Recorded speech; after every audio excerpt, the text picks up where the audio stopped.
पुस्तक का नाम धर्मतंत्र से लोक शिक्षण, प्रयोग और उपलब्धियां।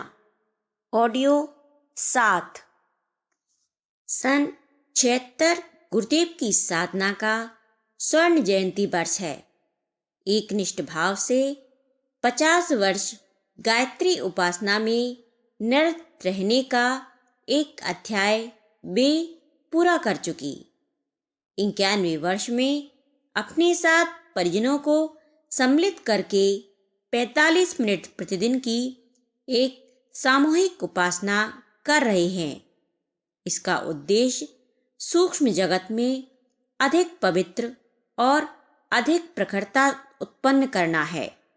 इसके साथ हर परिजन को भावी जीवन क्रम में आध्यात्म तत्वों का अधिक समावेश करने के लिए व्यक्तियों की स्थिति समझकर तदनुरूप परामर्श देने का कार्यक्रम बना है। सन 76 में जीवन साधना सत्रों को परामर्श सत्रों का नाम दिया गया है। 10-10 की अपेक्षा 5-5 दिन के कर दिए गए हैं। शिक्षार्थियों की संख्या 100 से बढ़ाकर 300 कर दी गई है। इतने साधकों के निवास के लिए स्थान भी अब बन गया है। तीसरा कार्य महिला जागरण अभियान का है, जिसकी प्रगति माता भगवती देवी के संरक्षत्व में उत्साहवर्धक रीति से हो रहा है। आश्रम के आधे भाग में जीवन साधना के साधकों का शिक्षण यह उभयपक्षीय कार्य पद्धति शांति कुंज में चल रही है। पत्र व्यवहार द्वारा परामर्श और मार्गदर्शन का जो कार्यक्रम मिशन के आरंभ से चला है, वह कभी नहीं रुका वरन बढ़ता ही रहा है। धर्म मंच से लोक शिक्षण की अनेकानेक गतिविधियों के साथ साथ व्यक्ति परामर्श के संदर्भ में भी सैकड़ों पत्र शांति कुंज में आते हैं। गुरुदेव स्वयं उन्हें खोलते और अपने ही निर्देश से उत्तर लिखवाते हैं। इस विभाग को सुनियोजित रखने में प्रत्यक्ष उत्तरदायित्व माता भगवती देवी का रहता है। भविष्य में शांति कुंज की गतिविधियों को अधिक स्थायी और अधिक व्यवस्थित बनाने के लिए साधनों का अधिक विस्तार करने की बात सोची जाती रहती है, पर यह सब परिस्थितियों पर निर्भर है। जन सहयोग और ईश्वरीय अनुग्रह से जिस प्रकार अति जटिल परिस्थितियों में इतना कुछ बन पड़ा, तो भविष्य में भी इसी के सहारे महत्वपूर्ण कार्य बन पड़े तो इसमें कुछ आश्चर्य नहीं माना जाएगा।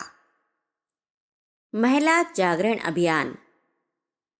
गुरुदेव की पत्नी माता भगवती देवी आरंभ से ही उनका दाहिना हाथ बनकर रही हैं और समान तत्परता के साथ कार्यपद्धति का व्यवहार पक्ष संभालती रही हैं।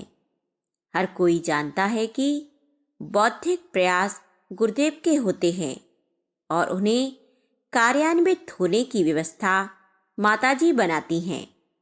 इतने बड़े परिवार के गठन में गुरुदेव का बौद्धिक और माताजी का भावनात्मक अनुदान समान रूप में काम करता रहा।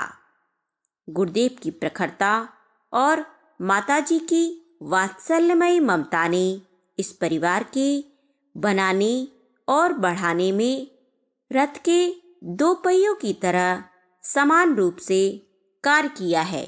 यो माताजी गुरुदेव के साथ सदा से छाया बनकर रही हैं और अपनी समान शक्ति उनके प्रयासों को सफल बनाने में नियोजित किए रही हैं, पर उनकी स्वतंत्र अभिरुचि महिला जागरण की दिशा में उभरती रही है और आरंभ से ही इस संदर्भ में जितना कुछ बन पड़ा है करती रही हैं।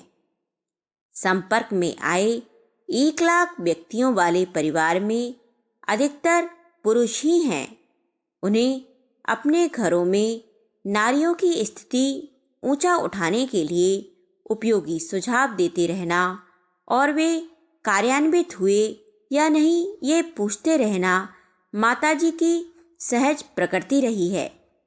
इस प्रकार वह प्रयास व्यक्तिगत रूप से तो आरंभ से ही चलता रहा है, पर अब शांति कुंज की स्थापना के समय से तो यह कार्य एक प्रकार से स्वतंत्र आंदोलन के रूप में ही उठा लिया गया है और उसके लिए पूरी शक्ति से प्रयत्न आरंभ किया गया है। शांति कुंज में इन दिनों 2 प्रवृत्तियां चलती हैं। गुरुदेव परिजनों को 100 की संख्या में बुलाकर उन्हें उपासनात्मक आस्था जगाने और आत्मबल बढ़ाने का प्रशिक्षण देते हैं। माताजी महिला जागरण की प्रवृत्तियां चलाती हैं। यह एक आश्चर्य ही है कि नर और नारी के पृथकता का प्रतिपादन जहाँ सदा से बहुत जोर शोर से होता रहा है, वहाँ बहनों और भाइयों का पवित्रतम सानिध्य कितनी अच्छी तरह चल सकता है। इस असंभव समझे जाने वाले तथ्य को संभव करके दिखाया गया है। नर नारी का पवित्र सहजीवन मात्र घर परिवार में ही नहीं, सार्वजनिक क्षेत्रों में भी उतना ही आदर्शमय रह सकता है। इसका उदाहरण किसी को देखना हो तो वह शांति कुंज में आकर अपनी आंखों प्रत्यक्ष देख सकता है।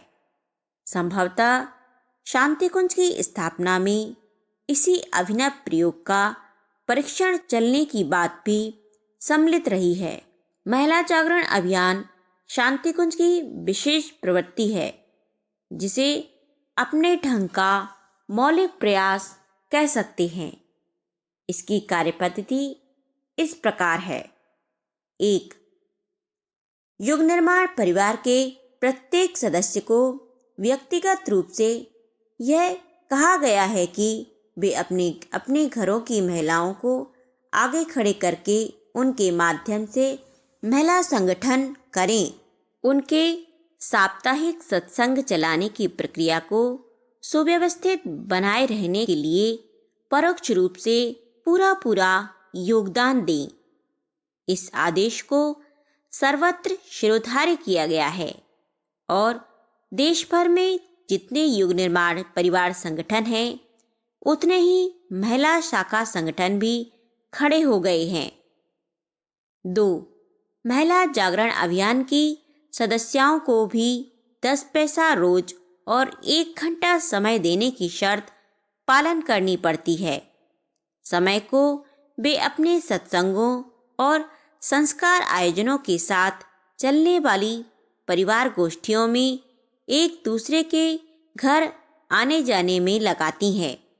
टोली बनाकर घर घर जाने और नवजागृति का संदेश सुनाने में भी यह समय लगता है। पैसे का उपयोग शाखा के आयोजनों में तथा अन्य रचनात्मक कार्यों में लगता है। समय और पैसे का प्रयोग कहाँ किस प्रकार किया जाना है, इसका निर्णय सदस्याएं मिलजुल कर करती रहती हैं। 3. प्रत्येक संगठन के जिम्मे आरंभ में 8 काम सौंपे गए हैं। पहला, साप्ताहिक तथा पारिवारिक गोष्ठियों का चलाना। दूसरा, जगह जगह पर तीसरे प्रहर चलने वाली प्रौढ़ पाठशालाएं खड़ी करना, जिनमें गृह उद्योग, संगीत एवं परिवार निर्माण के विभिन्न विषयों पर प्रशिक्षण रहे। तीसरा, परिवारों की सर्वतोमुखी सुव्यवस्था तथा शालीनता सज्जनता का समावेश करने वाले तथ्यों को समझना और उन्हें कार्यान्वित करना। चौथा, कुरीतियों, मूढ़ मान्यताओं, अनैतिकताओं और अवांछनीयताओं को परिवारों में प्रवेश न होने देने की जागरूकता उत्पन्न करना। 5. महिला पुस्तकालयों का प्रबंध, घर घर पुस्तकें भेजने और वापस लाने का क्रम। 6. संस्कारों और पर्वों के माध्यम से तथा कथा प्रसंगों की शैली अपनाकर महिलाओं को एकत्र करना और उनमें प्रगतिशील तत्वों का भरना। 7वां वार्षिक महिला सम्मेलन बड़े रूप में मनाने की साल भर तक तैयारी करना। 8 अपनी शाखा से 3 महीने के प्रशिक्षण के लिए प्रतिभाशाली महिलाओं को शांतिकुंज भेजना ताकि वे स्थानीय शाखा का कार्य सुचारू रूप से चला सकें। 4 शांतिकुंज से महिला जागृति अभियान के संगठन सूत्र का संचालन होता है और इस प्रयोजन के लिए आवश्यक साहित्य का लेखन प्रकाशन चलता है। महिला जागृति अभियान हिंदी मासिक पत्रिका इसी वर्ष निकली है और उसकी ग्राहक संख्या भारत की सभी नारी पत्रिकाओं से कहीं आगे चली गई है। अभियान का अपना प्रेस है, उसमें पत्रिका के अतिरिक्त मिशन की आवश्यकता पूरी कर सकने योग्य साहित्य छपता है। इस प्रयोजन के लिए अभी सस्ती पुस्तिकाएं छापी गई हैं और वे प्रथम वर्ष में ही कई लाख बिक गई हैं। आगे महिला आवश्यकता को पूरी कर सकने योग्य ऐसी ही सस्ती प्रचार पुस्तिकाएं छापने की विशेष योजना है। 5 शांतिकुंज में कन्याओं के लिए 1 वर्ष के लिए और विवाहित महिलाओं के लिए 3 महीने के सत्र लगातार चलते हैं। इस प्रशिक्षण का प्रथम उद्देश्य प्रत्येक छात्रा को सच्चे अर्थों में गृहलक्ष्मी बन सकने योग्य गुणकर्म स्वभाव का विकास करना है। इसके लिए उन्हें बौद्धिक और व्यवहारिक ज्ञान को निरंतर हृदयंगम कराने का प्रशिक्षण चलता है। द्वितीय उद्देश्य है कि छात्रा अपने क्षेत्र में महिला जागृति के अभियान की सफल कार्यकर्ता सिद्ध हो सके। इसके लिए उसे प्रभावशाली सुगम संगीत और भाषण कला का अच्छा अभ्यास कराया जाता है। अपने क्षेत्र में वे प्रौढ़ महिला पाठशाला का तथा संगठन कार्य किस तरह कर सकेंगी, इसकी कार्यशैली समझाई जाती है। महिला स्वावलंबन की दृष्टि से हर जगह कुटीर उद्योगों की स्थापना करना अभियान का लक्ष्य है। अस्तु वह शिक्षा भी अतीव उपयोगी ढंग से दी जाती है। छात्राएं कई प्रकार के व्यायाम, खेलकूद, लाठी चलाना तथा कवायद करना भी भली प्रकार सीख कर जाती हैं। स्वास्थ्य रक्षा के अन्य नियमों से लेकर नारी जीवन की समस्त आवश्यकताओं और समस्याओं के समाधान तक इस शिक्षण प्रक्रिया में जुड़े हुए हैं।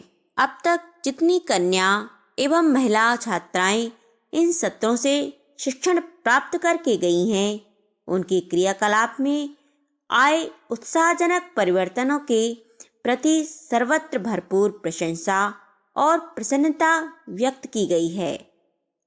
प्रायः 100 कन्याओं और 40 महिलाओं के प्रशिक्षण एवं छात्रावास के योग्य स्थान शांतिकुंज में है, अस्तु उतने को ही प्रवेश मिलता है।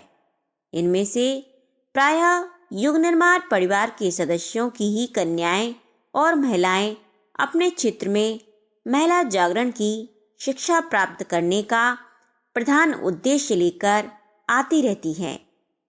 निजी व्यक्तित्व के विकास और परिवार निर्माण की पद्धति जानने का ज्ञान लाभ तो उन्हें अनायास ही मिल जाता है। वस्तुतः इस विद्यालय को लोक से भी महिला प्रशिक्षण कहा जाता तो अधिक अच्छा रहता। इसका प्रधान लक्ष्य अभियान को अग्रगामी बन सकने वाली कार्यकर्त्रियां तैयार करना है। 6 महिला जागृति अभियान के साथ सर्वत्र कुटीर उद्योगों की स्थापना करके आर्थिक स्वावलंबन की दिशा में कुछ महत्वपूर्ण कदम उठाना भी एक लक्ष्य है। शांतिकुंज की महिला शिक्षण व्यवस्था में संगीत शिक्षा द्वारा युग गायिकाएं तथा जीवंत प्रवचनों से प्राण फूंकने वाली लोक सेविकाएं बनाने पर जितना ध्यान दिया गया है उतना ही कुटीर उद्योग विस्तार पर भी ध्यान केंद्रित है। अस्तु प्रायः 1 दर्जन से अधिक गृह उद्योग सिखाने की व्यवस्था है।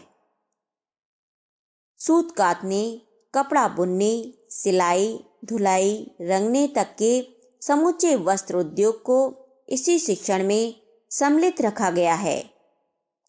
मोजा, स्वेटर, टोरी, निवाड़, दरी आदि बुनने की मशीनें भी लगाई गई हैं। डबल रोटी, बिस्कुट, टॉफ़ी, लेमन जूस बनाना भी यहाँ सिखाया जाता है। साबुन, सुगंधित तेल, स्याहियाँ, मोमबत्तियाँ, प्लास्टिक से कई तरह की वस्तुएं बनती है। तरह तरह के खिलौने बनाना भी शिक्षण का अंग है। प्रेस उद्योग की सांगोपांग शिक्षा यहाँ का ऐसा विशेष उद्योग है जो इस ढंग से शायद ही अन्यत्र कहीं सिखाया जाता हो। 7. महिला जागरण केंद्रों को स्वावलंबी बनाने की दृष्टि से जगह जगह प्रेस लगाने और उनमें बाजारों की छपाई तथा स्थानीय समस्याओं पर निजी प्रकाशन करने की बात सोची गई है। इस प्रकार हर शाखा केंद्र अपना एक छोटी प्रेस लगाकर कम से कम 5 लोग से भी महिलाओं को आजीविका की दृष्टि से स्वावलंबी बना सकेगा। वे आधे समय प्रेस चलाकर अपनी रोटी कमाया करेंगी, शेष आधे समय में महिला जागृति का कार्य किया करेंगी। अस्तु मिशन के केंद्रों की कार्यकर्त्री तथा आर्थिक स्वावलंबन की दृष्टि से प्रेस उद्योग को महिला शिक्षण विद्यालय में विशेष महत्व दिया गया है। प्रायः 8-10 हजार की पूंजी से कस्बे की सभी शाखाएं स्वावलंबी बन जाएंगी। व्यक्तिगत रूप से भी कोई महिला प्रेस चलाकर अपने पूरे परिवार को श्रमजीवी स्वावलंबी बना सकती है। दहेज देने के स्थान पर अभिभावक अपनी लड़कियों को एक प्रेस देकर स्वावलंबी बना सकें तो उन्हें सुयोग्य साथी मिलने में भी कोई कठिनाई न पड़ेगी। आगे चलकर 4 पृष्ठ के साप्ताहिक पत्र भी इन्हीं प्रेसों से निकलने लगे। प्रशिक्षित महिलाएं उसका संपादन प्रकाशन करें और अपने क्षेत्र के लिए जन जागृति की अग्रदूत बने। यह मात्र कल्पना ही नहीं वरन सुदृढ़ योजना भी शांतिकुंज के प्रेस शिक्षण में सन्निहित है। संपादन एवं लेखन संबंधी शिक्षण भी प्रेस विभाग की अधिक कुशाग्र कन्याएं प्राप्त कर सकें, ऐसी व्यवस्था है।